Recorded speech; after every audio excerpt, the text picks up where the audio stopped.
জ্বালানি তেলের জন্য হাহাকার রাজধানী জুড়ে।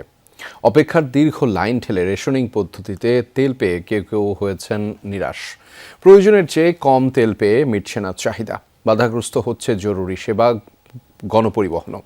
মধ্যপ্রাচ্য সংকটের বাটারফ্লাই ইফেক্ট বাংলাদেশের পরিবহন খাতে ঈদের আগে নতুন বাস্তবতা।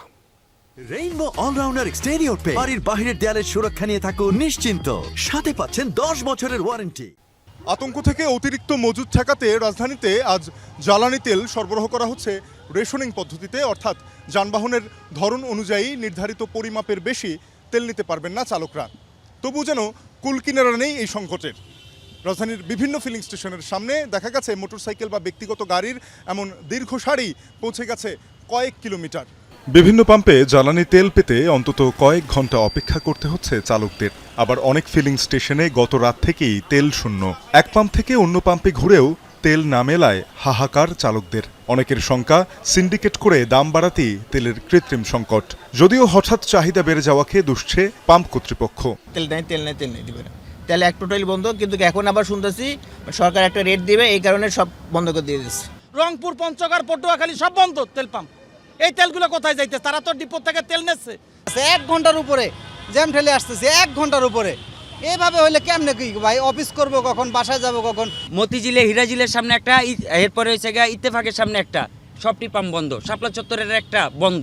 সকাল থেকে তেলের লেগে ঘুরতেছি। বলতেছে যে আপনারা থাকেন 12টার পরে দিব, তারপরে বলতেছে 4টার পরে, এখন বলতেছে 1টার পরে দিবে।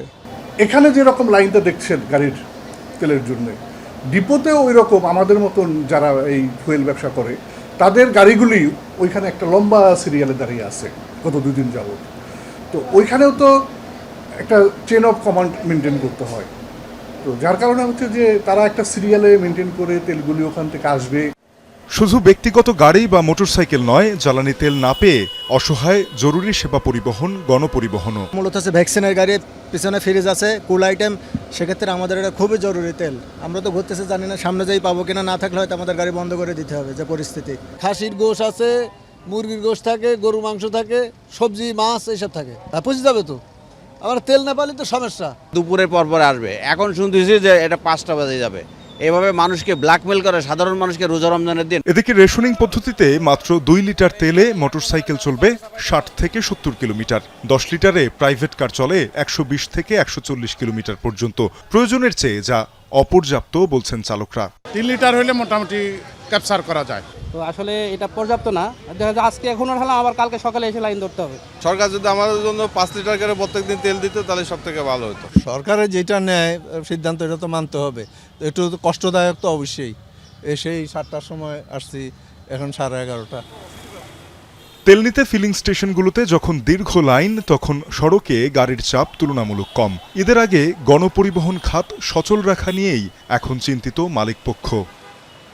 তানজিম শাফিন, যমুনা নিউজ, ঢাকা।